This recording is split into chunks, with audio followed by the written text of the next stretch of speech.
एक संत जी थे जो भजन कर रहे थे, बहुत समय से भजन कर रहे थे। एक ग्वालिया रोज आता था, अपनी भैंस चराने रोज आता था। संत को देखता था तो संत ने सोचा कि ये रोज आता है, बैठता है हमारे पास, बातचीत करता है।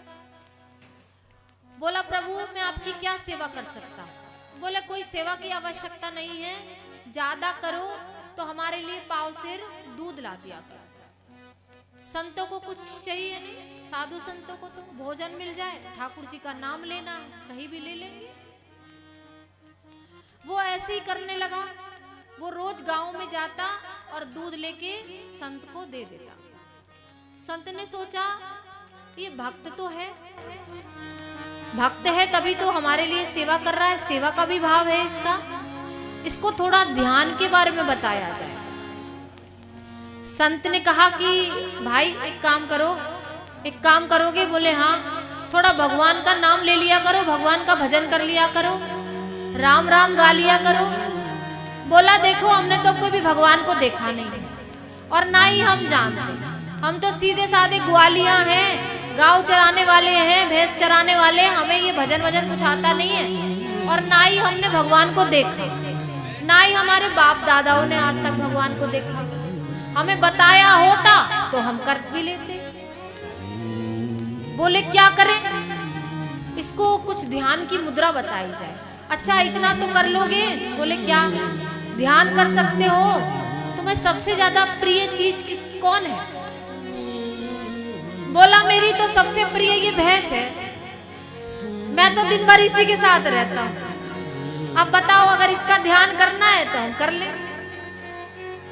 संत ने कहा, चल भाई तू कम से कम शुरुआत तो कर, पहली क्लास से ही शुरुआत कर। चल एक काम कर, तू इसी का ही ध्यान करा कर।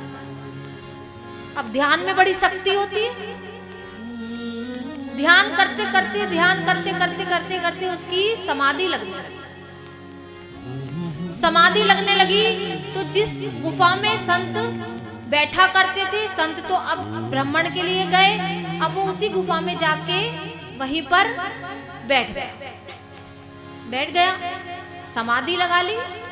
अब चिंतन तो भैंसे का कर रहा था तब से। कुछ समय बाद वे जो संत थे वापस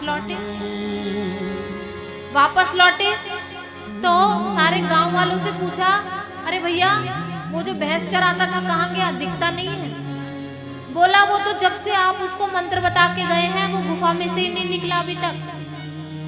आप पता नहीं उसको क्या सिखा गए, समझा गए, क्या जादू टोना कर गए, वो तो गुफा में से ही बाहर नहीं आता है। बोले अच्छा। बोला चलो देखते हैं जाके। संत ने उसको आवाज मारी, अरे भैया कहाँ हो तुम? मैं तुम्हारा गुरु हूं जो तुम्हें ध्यान की मुद्रा बता के गया है, बाहर आओ। अब तो ध्यान में बड़ी शक्ति होती है। ध्यान करते करते करते वो बोलने लगा कि मैं बहुत बड़ा हूं, बहुत बलशाली हूं और मेरा मुख बहुत बड़ा है और मेरे बड़े बड़े ये जो सींग है ना, इस सींगों के वजह से मैं बाहर गुफा से नहीं आ सकता। ध्यान करते करते भैंसाकारा वृत्ति हो गई उसकी, क्योंकि भैंसे का ध्यान कर रहा था। और बोला, कदाचित मैं बाहर निकल भी जाऊं, सींग बाहर निकाल भी लूं तो मेरा पेट बहुत बड़ा है, मैं बाहर नहीं निकल सकता। अब वो अपने आप को भैंसा समझने लगा। संत ने उसके ऊपर जल छीटा, उसकी वृत्तियां शांत हुई। अब संत ने कहा कि अब तुम ध्यान करने के पूरे लायक बन चुके हो। संत ने उसको ध्यान की मुद्रा बताई। अब वह ठाकुर जी का ध्यान करने लगा, ठाकुर जी का चिंतन करने लगा, ठाकुर जी के लिए समाधि लगाने लगा। बोलिए भक्तवत्सल भगवान की जय।